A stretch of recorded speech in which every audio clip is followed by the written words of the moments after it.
It was June 11th, 2020. Capcom officially announced the 8th major installment of the Resident Evil franchise, Resident Evil Village, and released a 3-minute trailer to give fans a first look of what the game would offer. While the survival horror aspect was undeniably familiar, there was also something different where this isn't the typical Resident Evil environment.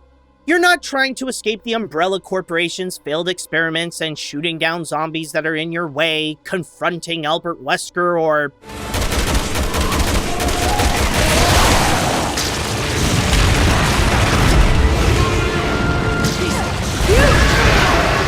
whatever happened here.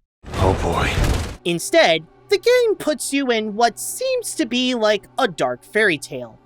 Of course, there's the titular village that seems out of time, but the trailer also shows a mysterious forest, a huge castle, a possible witch, werewolves, and Chris Renfield coming back to shoot Mia for some reason. Sorry, Ethan.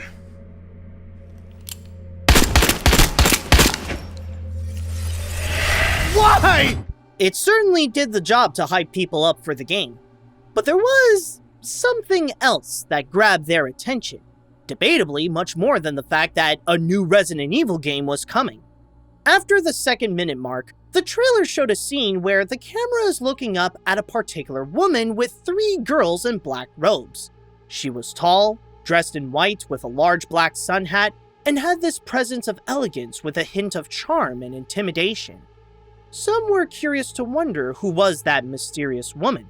But it wasn't until several months later, on January 21st the following year, with the release of the game's PS5 demo, Maiden, where gamers were fully introduced to Lady Dimitrescu.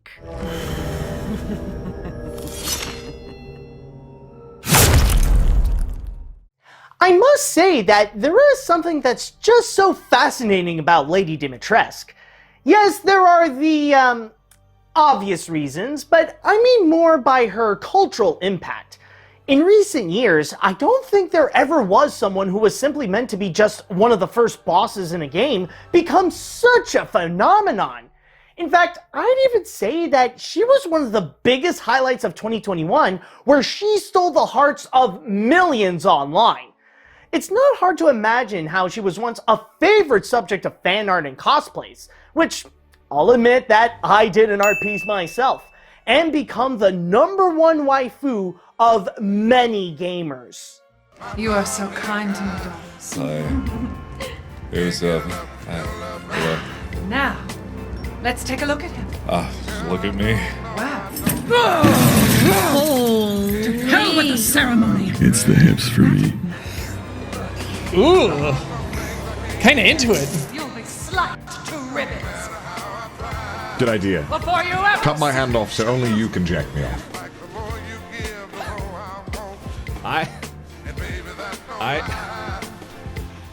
Hey, how you doing? But my point is, Lady Dimitrescu did what very few characters can do by overshadowing the game she's in to become an icon in her own right, and even played a big role in Village's success. It's not every day that a character like this is created. So how about we take this moment to really know about the secret of how the lady's fame ended up becoming larger than her. But first, let's actually get ourselves familiar with Lady Dimitrescu in the Village before we get into her true story. In the game, not a whole lot is known about her past before she became the Countess of the castle. What is known through notes and documents all around the village is that Alcina Dimitrescu came from a noble family, where the Dimitrescu was known to be one of the founders of the titular European village. However, with this noble status came with a bit of a price, as she was born with a hereditary blood disorder. It's not specifically clear what disorder she had, although common guesses are porphyria and hemophilia. But even with that, Alcina tried her best to live her life, even having a bit of a music career back in what is presumed to be the 1930s. But then, after World War II, having nobility became meaningless, and when she went back to the village that her family founded, it turned into something that was completely different, now under the control of a neo-pagan cult. Around that time, Alcina was a 44-year-old woman living in the village when she was chosen by the cult's leader, Mother Miranda, to be a part of an experiment to see if she could be the perfect host for the Cadu parasite, all for the purpose of reviving Miranda's daughter, Eva, from the Spanish flu. I mean, as a descendant of one of the founders of the village, she would seem like a strong candidate. The result from this turned out to be very promising. Not only did her body substantially grow to a towering 2.9 meters, or 9.5 feet, which is even higher than many other prominent gaming characters and even the tallest person in recorded history, but to be fair, that is if you count her wearing high heels and the tip of her sun hat, she also became immortal and could no longer age, along with special abilities like retractable claws, rapid regeneration, and able to transform into a dragon-like monster. Unfortunately, this is where her family's disease messed things up. Despite the major upgrades, she still has her blood disorder, and it makes her more like a vampire where she needs to drink a substantial amount of blood regularly to stay alive and maintain control of her power. So I guess that experiment turned out to be a lost cause, right? Well, yes and no. She may not be the host that Mother Miranda was looking for, but Alcina could still be useful to her. In exchange for being a part of her research team to make more experiments on the Cadu parasite, she joins Miranda's elite group in her cult called the Four Lords, alongside Donna Beneviento, Salvatore Moreau, and Carl Heisenberg. And as a lord, Alcina gets to reclaim her noble status as a Dimitrescu and gets to rule the village, residing in the large castle by the mountains and acquiring the family's successful wine business, thus earning her the status of Lady Dimitrescu. Oh, shit. There you are. All this for a child who isn't even here. I'll get a bit more into this later, but since she's more into her lifestyle than playing doctor, her involvement with Cadu experiments after hers have been noted to be minimal. The only significant one that she was a part of was when she and Miranda put some parasites inside 3 dead women. About a week later, the Cadu turned into fly-like organisms, where they ate all the flesh of the corpses and able to recreate their DNA so that they can form together to look like the girls. But they don't just become them. They also share the same thirst for blood and immortality as the lady, and are shown to be very obedient to her. As a result, Dimitrescu decided to raise them like if it's her children, and called them Bella, Cassandra, and Daniela, where for several decades, they terrorize the village and snatch people to take their blood and turn women into mindless servant creatures and men into scarecrows for the vineyard. But of course, as someone who went from a woman with blood problems to a vampire mistress living in a castle, it's not hard to imagine that the glory could easily get to her head. The only thing that's bigger than her castle and her chest is her ego, where the only people that matter to her are Mother Miranda and her daughters. Of course, with the way she treats her villagers, she is considered to be a cruel ruler with a heart that is only large enough for her 3 girls and her adopted mother. Everyone else is just a tool for her way of living, and she is angered by the fact that she has to be considered on par with the other 3 lords, especially with Heisenberg. Go find her food somewhere else. Quiet now, child. Adults are talking. I'm the child. You're the one who's arguing with Miranda's decision. You wouldn't know responsibility if it was welded Oh, to keep growing! One day your head might actually fit your ego! And yet, like anyone with an overinflated ego, it's actually a mask to hide her insecurity. She may seem big, live big, and act big, but she isn't big on the inside, where she questions her own self-worth and is in constant denial about her own lack of confidence and letting her emotions get the best of her. But regardless, she is still loyal to Mother Miranda and will do her part in achieving the cult's ultimate mission to revive Miranda's daughter Eva, even if it means to keep Ethan Winters away from his daughter Rosemary, or at least a piece of her.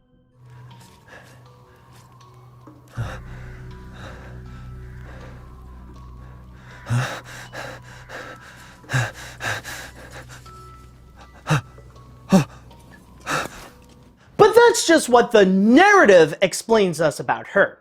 Keep in mind that we're still talking about a video game here, and her gaming role in Resident Evil Village has a bit more of a different tune than being a member of one of Mother Miranda's 4 lords.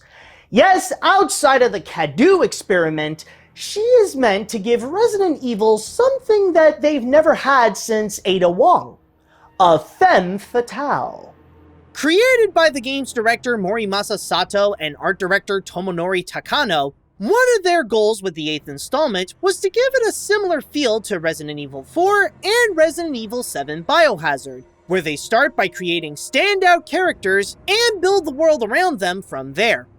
In the case of the lady, it started out as a test by taking the model of Mia from Resident Evil 7 and give her a dress and a hat.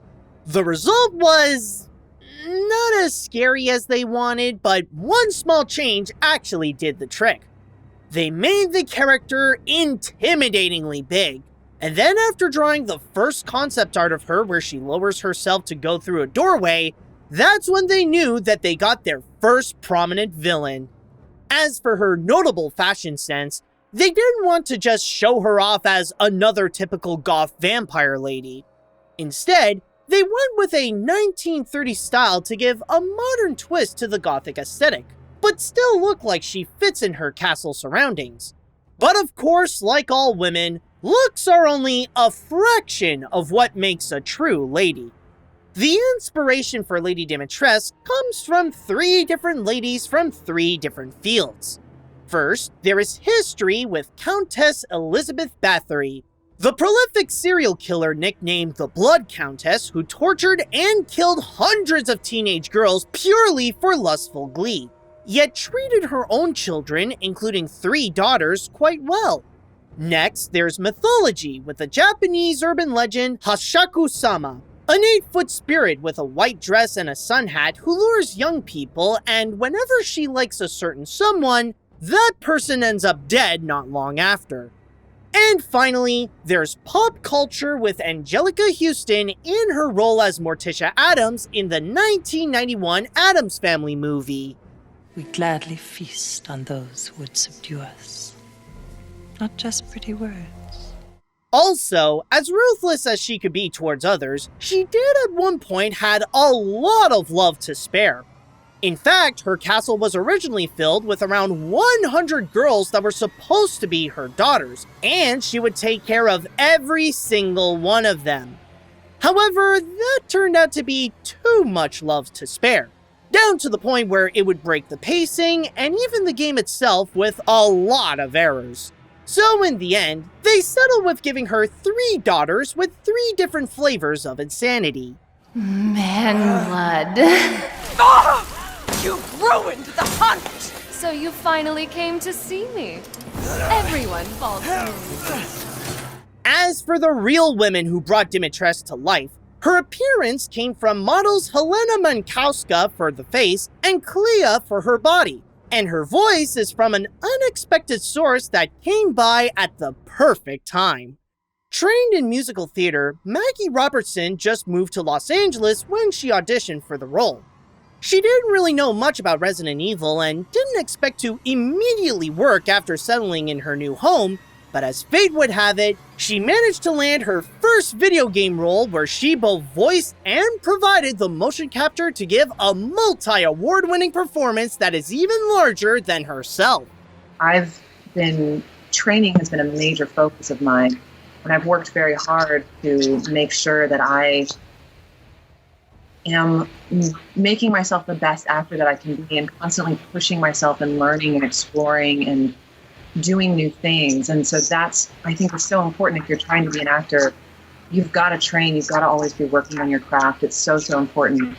And then what that meant is when I got this audition, all of my background, even though I've not done motion capture or voiceover before, my background actually, I think, made me uniquely primed to step into this new opportunity and be successful in it. And really, when I break it down and think about my life and my career, voice has been the building block for me that everything else is based on, because that's where I started. I started as a singer first, And then I kind of got into acting. But even as a kid, I was always the girl who's doing weird voices and making weird noises, and nobody really knows what's happening with her. So I feel like it's kind of silly to me that it took me this long to find voiceover, because it feels like the most natural fit for me. And that's the same with performance capture as well. There was something about it that just clicked in, and it was one of those lightning bolt moments where I was like, oh, this is what I'm meant to be doing. This is where I need to be. This is what I want my life, my career to look like from here on out. So it feels very special to me, this experience, because I do feel like I found the thing I'm meant to be doing. And that's really exciting and something that doesn't happen all the time. Now, let's take a look at him. But that's just how Lady Dimitrescu became the character in Resident Evil Village. What I'm interested to know about is how Lady Dimitrescu became the phenomenon we know today. How she was pretty much Miss 2021 by trending for a good portion of the year and played a huge role in getting so many to be interested in the game. Not to mention, even becoming an icon amongst the LGBTQ+ community. There's obviously this beauty she possesses that made the internet fall in love with her. But what's her secret? How did Lady Dimitrescu become the world's biggest waifu? Well, not just physically, but metaphorically as well. Now I'm sure that some will think it's pretty simple. The answer is ass and titties. That's it. That's the reason. Don't forget to subscribe. But I think it's safe to say that there is a lot more to it. Yes, her prominently voluptuous body is a significant factor to her appeal. But like I said before, like all women, looks are only a fraction of what makes a true lady.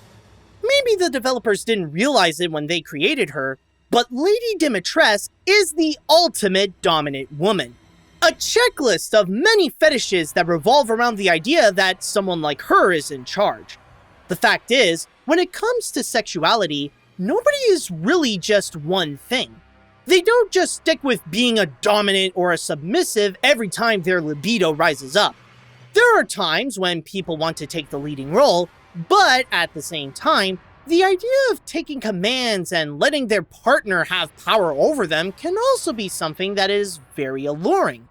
Even amongst men who always portray themselves as a dominant force, they can have their fantasies of someone taking power away from them and force them to take orders.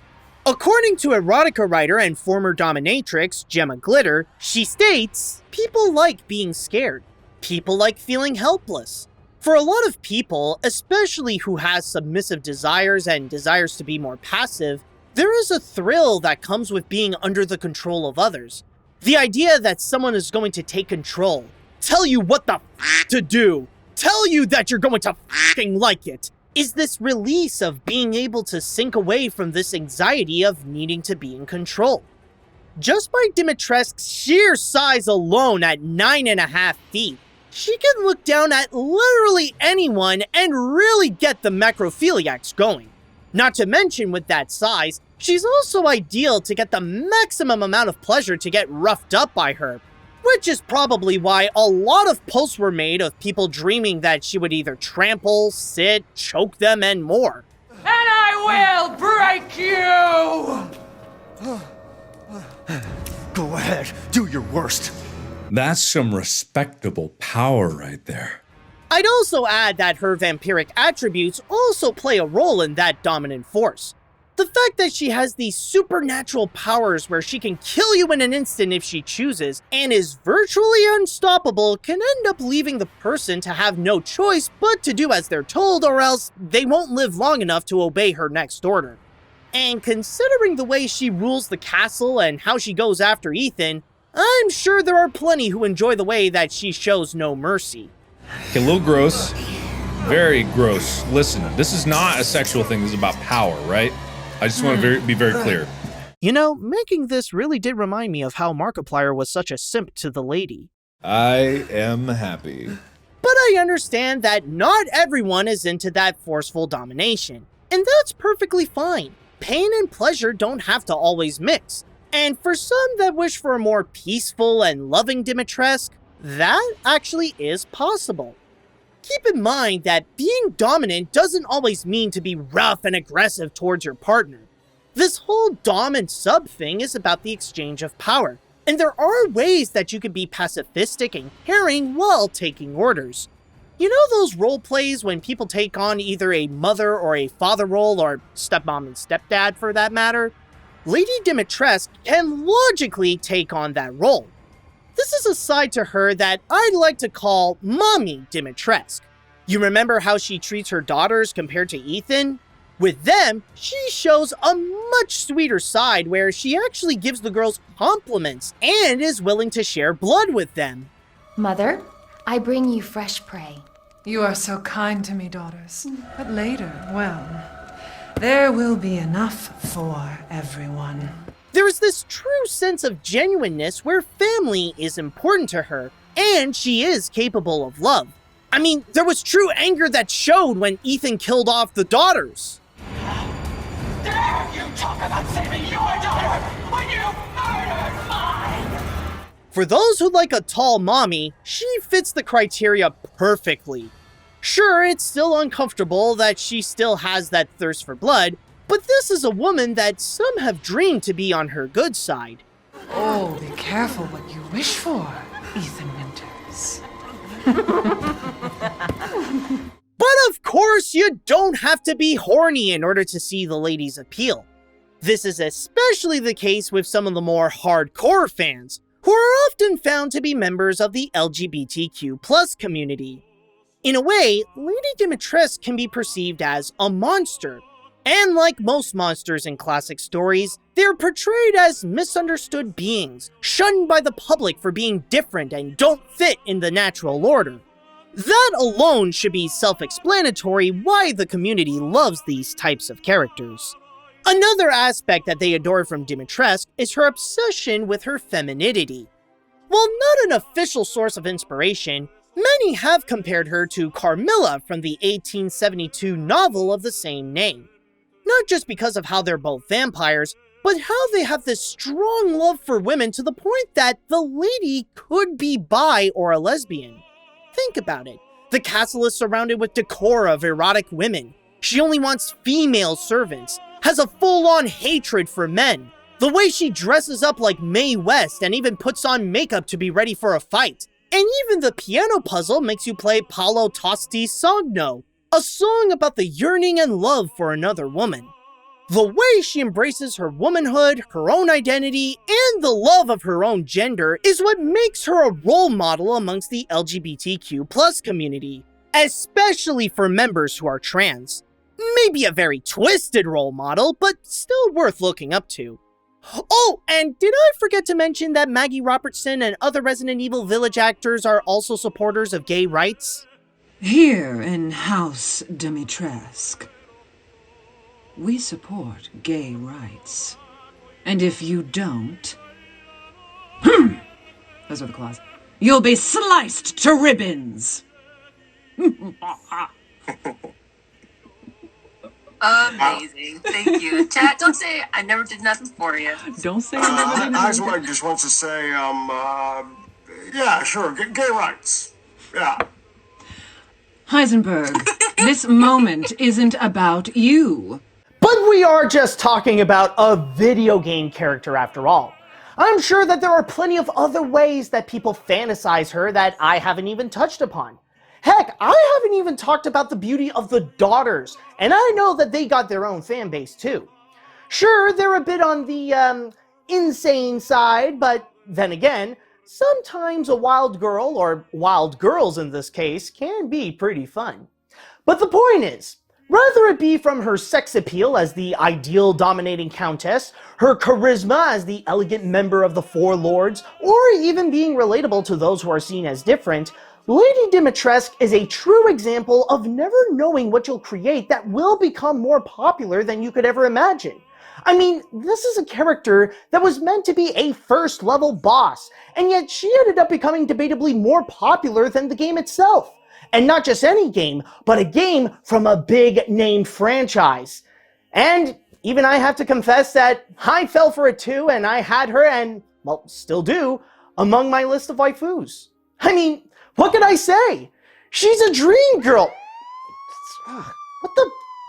What the? No, no, oh, no, no, no! We know you're simping in there, Animat! Come out with your hands up! Crap! I can't go back to horny jail! Animat! Animat! Open up!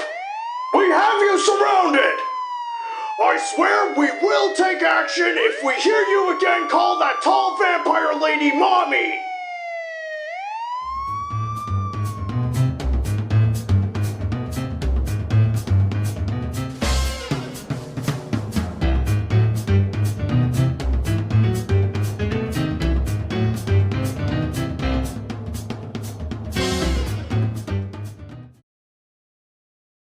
This one goes straight to horny jail. Do not pass go. Do not collect $200. You're done, sir.